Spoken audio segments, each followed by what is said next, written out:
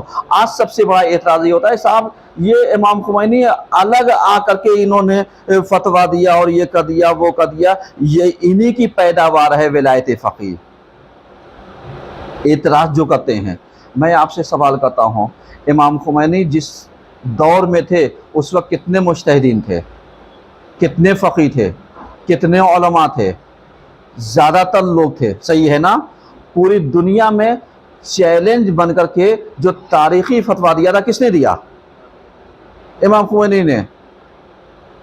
سمجھ رہے نہیں سمجھ رہے ہیں؟ سلمان رشدی یاد آ رہا ہے نا؟ سلمان رشدی کے خلاف فتویٰ دیا. اگر سب کے اندر درد ہوتا حافظاً للدین کا تو سب کی آوازیں بلند ہو جاتی، ایک ساتھ آواز اٹھتی.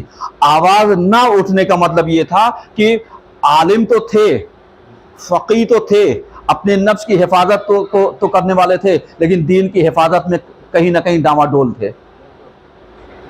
سمجھ میں آ رہا ہے؟ تو اب جو دین کی حفاظت کرنے والا ہوا، جو آیا اس مورد کے اوپر، تو اس کا مطلب وہ اسے ایک ولایت فقیہوں کے اوپر حاصل ہو گئی نہیں ہوئی؟ آپ بتائیے. دیکھیے میں بہت سادے الفاظ میں سمجھا رہا ہوں، یعنی جو اعتراضات ہیں اس کو بہت آسان سے الفاظ میں سمجھا. اب ایسے موقع پر جو فتویٰ دیا تو فتویٰ دینے والے کے اندر دم تھا یا نہیں تھا؟ تھا. اور ان کے فتوے کی کوئی کاٹ کر پایا ہو تو بتائیے؟ نہیں کیا. تو اس کا مطلب یہ تھا کہ فقیہوں کے اوپر انہوں نے ولایت کو حاصل کر کے بتا دیا کہ فقیہوں کے اوپر بھی کوئی فقاہت ہو سکتی ہے، ولایت ہو سکتی ہے، کہ زمامت ہو سکتی ہے، رہبری اور لیڈری ہو سکتی ہے. جو جب یہ خاموش رہیں گے تب لیڈر بولے گا، تب رہبر بولے گا، اور اگر یہ بول دے پھر جو ان کے نیچے والے ہیں ان کی نہیں چلے گی. سمجھ رہے ہیں نا؟ اب یہیں پر میں ذرا سا یعنی آپ کو اور سمجھانا چاہتا ہوں اسی سے، یہ ڈیٹیل بتا دیں اسی اس پہ. جیسے بہت سارے یہ جو ولی امر مسلمین کہا جاتا ہے آیت اللہ خامنہ کو، کیوں کہتے ہو بھیا؟ اعتراض کرتے ہیں. تو اب آپ جانتے ہو ولی کا مطلب کسے کہتے ہیں؟ سرپرست. صحیح ہے. حاکمیت. ولایت کا مطلب سرپرستی، حاکمیت، جانشینی. ٹھیک ہے. امر کسے کہتے ہیں؟ یعنی جو مسلمانوں کے امور کی باغ ڈور اپنے ہاتھ میں رکھنے والا ہو. آپ بتائیے، ہم مودی جی کا کہنا مان لیتے ہیں، وہ کہے آج سے 2000 کی نوٹ بند تو بند ہے، کوئی چلا کر کے دکھا دے. ایک مثال دے رہے ہیں، 500 کی نوٹ بند کریں تو اب یہاں پر اعتراض نہیں کرتے ہو؟ اور اگر خامنہ صاحب کوئی فتویٰ دے دیں یا کہہ دے تو تم کہو گے انہیں حق کہاں سے حاصل ہو گیا؟ تو بھیا جو کرسی ولایت پر بیٹھا ہوا ہے اسے تم مانو یا نہ مانو، اسے ولایت حاصل ہے، اسے ولایت حاصل ہے. اب جیسے بہت سارے لوگ کہتے ہیں یہ خامنہ صاحب نے کیوں ان کو وہ کیا؟ آپ جانتے ہیں ان کی دور اندیشی کیا تھی؟ کیونکہ عالم کا مطلب یہی ہوتا ہے کہ خالی مسجد کے امور سنبھالنے والا عالم نہیں ہوتا، عبادت خالی کرنے والا عالم نہیں ہوتا، تقوی کی معراج خالی طے کرنے والا عالم نہیں ہوتا، بلکہ دور اندیش اتنا ہونا چاہیے کہ نہ دھوکہ کھائے، نہ دھوکہ دے، نہ دین کو شرمسار کرے، نہ دینی امور میں کہیں کمزور پڑے، نہ دین کی ساکھوں کو کمزور ہونے دے، نہ دین کا مذاق اڑنے دے. ہم سب کو عالم سمجھ لیتے ہیں، ہر غیرے کو عالم سمجھ لیتے ہیں. آپ سمجھتے ہیں اس چیز کا مطلب؟ اب آپ دور اندیشی میں بتاتا ہوں، جو لوگ کہتے ہیں کہ صاحب خامنہ صاحب کو کہاں سے مل گئی ولایت، کہاں سے مل گئی یہ ولی امر مسلمین، جا کر کے ان کی ہسٹری پڑھیے گا. اور یہ اس زمانے میں رہبریت تو خمینی صاحب کے مرنے کے بعد ملی ہے. خمینی صاحب کی زندگی میں خمینی صاحب نے انہیں کسی ملک میں بھیجا تھا، اور بھیجنے کے بعد جانتے ہیں وہاں کا بادشاہ اتنا چالاک تھا کہ اس نے اپنے محل کے انٹرنس کو اتنی آسانی سے ویسے بنوایا تھا کہ کوئی بھی کہیں کا بھی راشٹرپتی ہو، کوئی بڑا آدمی ہو، وہ بغیر سر جھکائے نہیں جا سکتا تھا. اور اس کے بعد کیمرے والے کہتے ہیں دیکھیں یہ سب سے بڑے ہیں, کوئی اپنے یہاں امریکہ کا بھی ہوگا, برٹن کا ہوگا, جرمن کا ہوگا, وہاں کا ہوگا, لیکن یہاں جب آئے گا تو سر جھکا کر کے آئے گا. اور اسی سازش کے تحت دعوت دی گئی ایران کو, کیونکہ ایران کا انقلاب آیا تھا, تو اب خمینی صاحب تو جا نہیں سکتے تھے, خطرات زیادہ تھے. انہوں نے بھیجا کسے؟ خامنئی صاحب کو. خامنئی صاحب تو اس وقت رہبر نہیں تھے نا, اور بھی مجتہدین اس وقت پائے جاتے تھے. انہیں چنا کیوں؟ انہیں چنا کیوں؟ اس کا جواب میں دیتا ہوں. چنا اس لیے, تاریخ پڑھیے گا, جب ان کو بھیجا گیا انہوں نے مشاہدہ کیا, دیکھا, سچویشن کو سمجھا, بھاپا, اور یہ سن رکھا تھا کہ صاحب یہ جو بادشاہ ہے یہ کہتا ہے کوئی بھی آئے گا میرے سامنے سر جھکا کر کے آئے گا. اب انہوں نے, ان کی دور اندیشی کیا تھی؟ یہ گئے اور جانے کے بعد جہاں سے سر جھکانے کی بات آئی وہاں انہوں نے پوچھ دکھائی اور اپنے سر کو جھکا کر کے انٹرنس یعنی پشت کی طرف سے ہو گئے, تاکہ تم کہتے ہو سر جھکا کر کے آئیں گے. نہیں, ہم دین کے بچانے والے ہیں, ہم سربلند افراد ہیں, سر جھکانے والوں میں سے نہیں ہیں. سر تو کٹ سکتا ہے لیکن سر جھک نہیں سکتا. یہی ان کی دور اندیشی تھی کہ جس کے بعد خمینی صاحب نے یہ کہا تھا کہ اگر ہم میرے بعد کوئی رہبر بننے کا لائق ہے اور حقدار ہے تو صرف اور صرف خامنئی صاحب ہیں. بقیہ مجتہدین تو بہت سے ہیں, لیکن جو ان کی بصیرت, جو ان کی دور اندیشی, جو ان کے اندر حاکمیت, یہ سب عام انسانوں کے اندر نہیں پائی جاتی.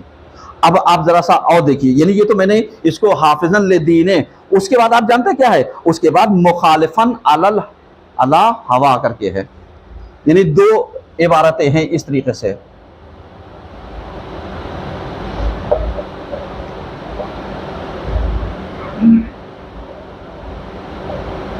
علی الہوا, یا بعض کہتے ہیں علی ہوا, یعنی دونوں طریقے کی عبارتیں پائی جاتی ہیں. یعنی اب تیسری کنڈیشن جو امام حسن عسکری السلام بتانا چاہتے ہیں وہ کیا ہے کہ تقلید ہم کس کی کریں گے؟ ابھی تو ہم وہاں تک آئے نہیں, صرف ہم وہاں تک آپ کو پہنچا رہے ہیں. تو اب آپ سمجھیے گا, جو اپنے نفس کی حفاظت کرنے والا, پہلی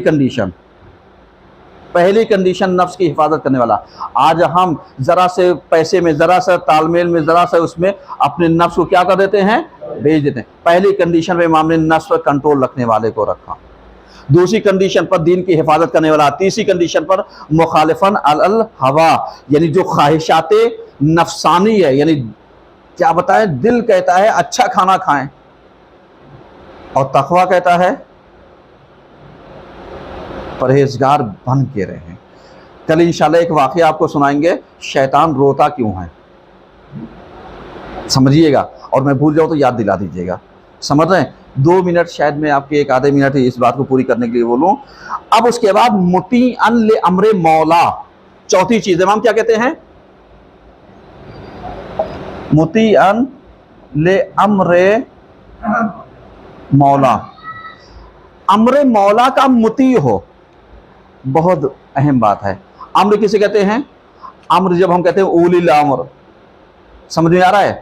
امر کہتے ہیں حاکمیت کو, امر کہتے ہیں کام کو, امر کہتے ہیں ذمہ داری کو. یہ سب معنی ہیں الگ الگ, اور ہر چیز کے معنی الگ الگ جگہ پر استعمال ہیں. اور یہ جو آج اخباریت ہماری طرف اعتراضات کرتی ہے, اس کا ریزن یہی ہے کہ وہ ہر معنی کو ایک ہی جگہ پر لا کر کے فیڈ کرتی ہے, ہر لفظ کو ایک ہی جگہ پر لا کر کے فیڈ کرتی ہے تاکہ وہ کنفیوز کر دے. اور اگر آپ ہر لفظ کے جہاں جہاں معنی الگ الگ استعمال میں ہیں, اگر اس کو آپ سمجھ جائیں گے تو آپ کہیں پر کنفیوز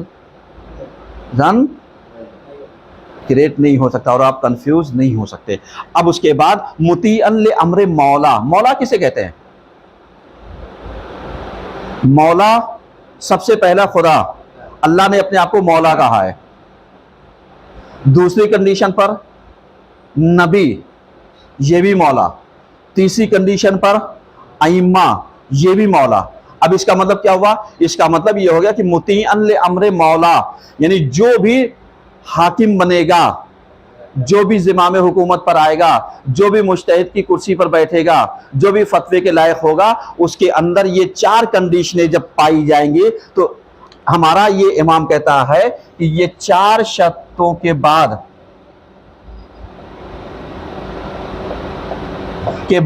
امام کہتے ہیں فَلِلْعَوَامِ أَن يُقَلِّدُوهُ، تو اب عوام کو چاہیے کہ ایسے شخص کی تقلید کرے۔ اب یہ کہتے ہیں تقلید تو آئیے نہیں، دیکھیے امام نے لفظ تقلید استعمال کر دیا نہیں کر دیا؟